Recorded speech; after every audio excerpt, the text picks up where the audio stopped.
እነዚህ በዚህ መክብብ ላይ የተጻፉ ቃላት ጀነራሊ ደግሞ መጽሐፍ ቅዱስ ላይ ያሉ ቃላት እንደዚህ ናቸው። አቅጣጫ ሲዘው የሚመሩን ናቸው። በሚያናውጥ ጊዜ እንዳንናወጥ የሚያደርገን እግዚአብሔር ቃል ነው። ትክክለኛውን ነገር የሚያደርግና ፈጽሞ ኃጢአት የማይሰራ ጻድቅ ሰው በምድር ላይ የለም። አይ ቲንክ የቀደመው ላይ በምድር ላይ መልካምን የሚሰራ ኃጢአትንም የማያደርግ ጻድቅ አይገኝም፣ የለም። ሰው ኃጢአተኛ ነው። ፈጣሪን አስብ፣ ራስህን አስብ። ስለ ራሳችን ስናስብ አንደኛ ማወቅ ያለብን ሰው ኃጢአተኛ ነው። እሱ ደግሞ አራተኛ ከጊዜ በላይ ነው። በጊዜ ላይ ጌታ ነው። እኔ በጣም የሚገርመኝ ነገር ሁሉ ነገር በጊዜ ውብ አደረገ ይሌለ መክብብ 3:11 አልሄድበትም ታውቁታላችሁ። እግዚአብሔር አምላክ ዘላለማዊ ነው ሲል እግዚአብሔር ቃል ቢያንስ ሁለት ሐሳብ አለው። አንደኛ በጊዜ የተያዘ አይደለም። እኛ ጋር ዛሬ ደቂቃውን ልቀንስ እንዴ 12:57 ነው፣ ኖቬምበር 9 ነው፣ ሰንዴ ነው እንላለን። ጌታ ጋስ ጊዜ የተያዘ አይደለም። አንደኛ። ሁለተኛ ግን በጣም የሚያስደስተኝ በጊዜ ላይ ደግሞ ጌታ ነው። ባለፈው ሳምንት ከፀሐይ በታች ብዬ የተወሰኑ ነገሮችን ብያለሁ። በጣም የሚገርማቸው አንድ የሰማሁት ያነበብኩት ነገር ምን ይላል? የኢዮብ መጽሐፍ ኢዮብ ባጣቸው ነገሮች ውስጥ ሆኖ የተማረውን እናያለን አይደለ? ንብረት ያጣል፣ ልጆች ያጣል፣ ጤናውን ያጣል። ባጣው ነገር ውስጥ ቆሞ የተናገረውን የጸለየውን እግዚአብሔር አምላክ የመለሰውን እያየን ብዙ እንማራለን። የመክብብ መጽሐፍ ግን የዛ ተቃራኒ ነው። ባገኘው ነገር ውስጥ ሆኖ ነው የምንማረው አይደል? ምንም እኮ ሲያጣ እናይም። በጣም የሚገርመኝ ባለፈው ሳምንት ማንብቤያለሁ፣ ተናግሬዋለሁ። አይኔ የፈለገውን አልከለከልኩትም፣ ልቤ ያሻውን ምንም ነገር አልከለከልኩትም። እኛ እኮ ያው መድገም ይሆንብኛል እንጂ ስንት እኮ የምንፈልገው ነገር አለ አይደል? የሆነ አየሩ ቀዝቀዝ ሲል ሞቃት አየር ቦታ መሄድ እንፈልጋለን። የተለያዩ ነገሮች ቤታችን ጠበብ ሲል ሰፋ ያለ እንፈልጋለን። የሆነ ብዙ ስንት የምንፈልገው ነገር አለ። ገንዘብ፣ ጊዜ፣ የተለያዩ ነገሮች ስለሚይዙን ያላደረግናቸው ብዙ ነገሮች አሉ፣ ኃጢአት ያልሆኑ ማለት ነው። እሱ ግን የፈለገውን ያጣው የተቸገረኝ ያለው ነገር የለም። ግን ይህንን ሁሉ አይቶ ከንቱ አለ። ኢዮብ መጽሐፍ ላይ ያገኘውን አጥቶ አየን፣ ከንቱነትን የህይወትን። ይሄ ደግሞ መክብብን የጻፈው ሰው ደግሞ ሁሉንም አግኝቶ ከንቱነትን አየን ብለን ነበር። ዛሬ ያነበብኩት ክፍል ላይ ስገባ ስለ ጸሐፊው መልሶ የሚነግረን ነገር አለ። ቁጥር 9 ላይ ሰባኪው ጥበበኛ ነበረ፣ ለህዝቡ ዕውቀትን ያስተማረ ነበረ፣ በጥልቅ አስቦ ነው የጻፈው፣ ተመራምሮ ነው የጻፈው፣ በስርዓት አዘጋጅቶ ነው የጻፈው ይለናል። እና ይህንን በዚህ ክፍል ላይ ያለውን ሐሳብ አስፍተንም ስለ መጽሐፍ ቅዱስ ስናስብ እነዚህን ቃላት ቁጥር 11 ላይ ምን ይላል? አንደኛ ሹል የከብት መንጃ እንደሆነ ወይም እንደ በሬ መውጊያ ያቀርባል። ሹል ነው በሬ ወይም ከብት አቅጣጫ ሊስት ሲል ወጋ ወጋ እያደረገ ወደ ትክክለኛው አቅጣጫ ይመልሰዋል። የእግዚአብሔር ቃል ወገኖቼ እንደዛ ነው። እንደውም ኤንኤልቲው በጣም ነው የገረመኝ ሲተረጉሙት፣ ፔንፉል በት ሄልፕፉል፣ እንደ ሹል የከብት መንጃ ነው አለ እግዚአብሔር ቃል። ከዛ ደግሞ እጅግ ተቀብቅቦ እንደገባ ችንካሮች ነው። በተለይ ድንኳናቸውን ለማቆም ሲፈልጉ እነዚህን ነገሮች ይጠቀሙ ነበር፣ ችንካሮች ይጠቀሙ ነበር። የሚያጸና ነው፣ ስቴብል የሚያደርግ ነው። የተለያየ ሁኔታ ሲመጣ ጸንተን እንድንቆም ወገኖቼ የሚያደርገን የእግዚአብሔር ቃል። እነዚህ በዚህ መክብብ ላይ የተጻፉ ቃላት ጀነራሊ ደግሞ መጽሐፍ ቅዱስ ላይ ያሉ ቃላት እንደዚህ ናቸው። አቅጣጫ ሲዘው የሚመሩን ናቸው። በሚያናውጥ ጊዜ እንዳንናወጥ የሚያደርገን እግዚአብሔር ቃል ነው። ከቁጥር 1 እስከ 6 ያነበብኩት ላይ ካስተዋላችሁ የሚነግረን ነገር አለ። ስለ እርጅና ይነግረናል። ደስ የማያሰኙ ቀኖች ሳይመጡ በተለይ እርጅናን በኋላም ሞትን እያሳየን ነው። ይመጣል፣ አይቀርም። ብዙ ዓመት እዚህ ምድር ላይ ከቆየን እናረጃለን። ግን በእርግጠኝነት ለሁላችን አንድ ቀን እንሞታለን። ይሄ ሳይመጣ ፈጣሪህን አስብ። ምዕራፍ 7 ከቁጥር 2 ጀምሬ ላንብብላችሁ እስከ 4። በጣም የሚታወቅ ክፍል።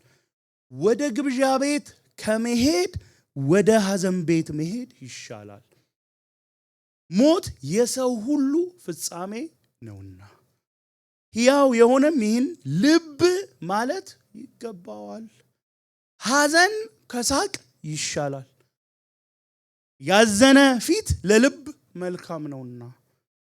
የጠቢባን ልብ በሐዘን ቤት ነው፣ የሞኞች ልብ ግን በደስታ ቤት ነው። የሰው ሁሉ ፍጻሜ ስለሆነ ሐዘን ቤት መሄድ ይሻላል ይላል።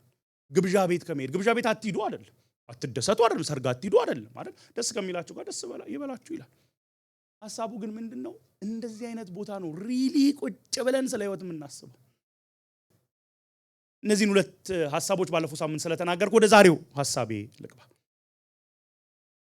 ምዕራፍ 12 ላይ እንመለስና ቁጥር 1 ላይ ተናግሮ ቁጥር 7 ላይ መልሶ የሚያነሳው ፍሬዝ አለ። ፈጣሪህን አስብ፣ የጭንቀት ጊዜ ሳይመጣ ደስ አያሰኙኝም የምትላቸው ዓመታት ሳይደርሱ በወጣትነት ጊዜ ፈጣሪህን አስብ። በተለይ በወጣትነት የሚለውን የሚያነሳው ምናልባትም በህይወታችን ላይ ሪሊ ከእግዚአብሔር ቃል የተነሳ ከጥበብ የተነሳ ቼንጅ የሚመጣው በወጣትነት ነው። በወጣትነት ብዙ ዘመን ከዛ በኋላ የመኖር እድሉ ስለሚሰፋ ጋራንቲ ባይሆንም በወጣትነት ፈጣሪውን የሚያስብ ሰው በጣም በጣም በጣም በጣም የተሻለ ኑሮ ከእግዚአብሔር አንፃር ከሰው አንፃር ሳይሆን ከእግዚአብሔር አንፃር መኖር ይችላል። ስለኛ መክብብ መጽሐፍ ላይ የሚላቸውን 4 ነገሮች ብቻ ቶሎ ብዬ ላንሳ። ምዕራፍ 7 ቁጥር 20 ላይ እሷን ብቻ እናንብብና እንመለሳለን። ምን ይላል መክብብ 7:20 ላይ? ትክክለኛውን ነገር የሚያደርግና ፈጽሞ ኃጢአት የማይሰራ ጻድቅ ሰው በምድር ላይ የለም። አይ ቲንክ የቀደመው ላይ በምድር ላይ መልካምን የሚሰራ ኃጢአትንም የማያደርግ ጻድቅ አይገኝም፣ የለም። ሰው ኃጢአተኛ ነው። ፈጣሪን አስብ፣ ራስህን አስብ። ስለ ራሳችን ስናስብ አንደኛ ማወቅ ያለብን ሰው ኃጢአተኛ ነው። ሁሉን ነገር የሚያውቅ የለም ወገኖች፣ የለም። በጣም ብዙ የሚያውቅ ሰው ሊኖር ይችላል፣ ግን ከሚያውቀው የማያውቀው በጣም ይበዛል። ኃጢአተኛ ነን፣ ከኃጢአት ጋር የምንታገል፣ ሁሉን መቆጣጠር የማንችል ነን፣ ሁሉን የምናውቅ አይደለንም። ባለፈው ሳምንት ያልኩትን በሞት ቀናችን ላይ እንኳን ስልጣን የለንም። በቃ የመጨረሻ ቀናችን ከሆነ የመጨረሻ ቀናችን፣ አልሞትም በዚህ ምድር ላይ ቆያለሁ ዘመኔን ሁሉ ነው። ማቱሳላ በጣም የኖረው እንኳን 969 አይደል? 969 ዓመት ነው የኖረው። ምድር ስንት ዘመን ነው ያላችሁ? እሱ እኮ ከኖረበት ያልኖረበት ዘመን ይበልጣል። ኦልሞስት 1000 ዓመት እንዴ 1000 ዓመት አይኖርም እንለለ ኦልሞስት 1000 ዓመት የኖረው ሰው እንኳን እንደው ቢኖር እንኳን ብላችሁ ከኖረው ያልኖረው ዘመን ይበልጣል። ፈጣሪያችንስ ከፀሐይ በላይ የሆነውስ? ባለፈው ሳምንት ከፀሐይ ወዲያ አገር አለች አላልኳችሁ? ወንሞ ከፀሐይ በላይ አምላክ አለ። እዚህ ጋር ደጋግሞ ከፀሐይ በታች ያለ ህይወት ይነግረናል። ከፀሐይ በላይ ያለ አምላክ። 4 ነገሮችን ልናገር ቶሎ ብዬ ወደሚቀጥለው ነው መግባት። መልካም ነው ይለናል። ባለፈው ሳምንት ብዙ ስላነሳው አልገባበትም። ስጦታዎችን ይነግረን የለ? ጥበብን ይሰጣል፣ ሀብትን ይሰጣል፣ ምን በላውን ምን ጠጣውን ይሰጣል። እኛ ምንድነን አልኩኝ? ኃጢአተኞች፣ ጸድቀን እንኳን ከኃጢአት ጋር ምንታገል። እግዚአብሔርስ መልካም ወገኖቼ፣ አምላካችን መልካም ነው። እግዚአብሔር ሉዓላዊ ነው። ምዕራፍ 7 ቶሎ ላንብብና ልሂድ። 13 እስከ 14 እግዚአብሔር ያደረገውን ተመልከት። እርሱ ያጣመመውን ማን ሊያቃና ይችላል? ጊዜው መልካም ሲሆን ደስ ይበል፣ ጊዜው ክፉ ሲሆን ግን ይህንን አስብ፣ እግዚአብሔር አንዱን እንዳደረገ ሌላውን አድርጓል። አይኖ የሚከብዱ ቴክስቶች አሉ፣ ግን ይነነት ሸል እግዚአብሔር ሳያቅ የሚሆን ነገር የለም። ሉዓላዊ ነው፣ ሉዓላዊ ነው። እግዚአብሔር ሉዓላዊ ነው። እሱ ሳይፈቅድ የሚሆን ነገር የለም። ስራው ከመታወቅ በላይ ነው፣ ከመታወቅ በላይ ነው። ቃሉን ራሱን ላንብብላችሁ።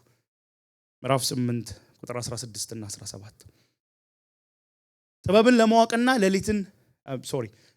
ለማወቅና ሌት ተቀን እንቅልፍ የማያቆም በምድር ላይ ያለውን የሰውን ድካም ለመገንዘብ በአእምሮዬ ስመረምር እግዚአብሔር ያደረገውን ሁሉ አየው። ከፀሐይ በታች የሚደረገው ማንም ሊያውቅ አይችልም። ሰው ለመመርመር ብዙ ቢጥርም ትርጉም ማግኘት አይችልም። ጠቢብም እንኳን አውቃለሁ ቢል ፈጽሞ ሊገነዘብ አይችልም። እሱ ደግሞ አራተኛ ከጊዜ በላይ ነው። በጊዜ ላይ ጌታ ነው።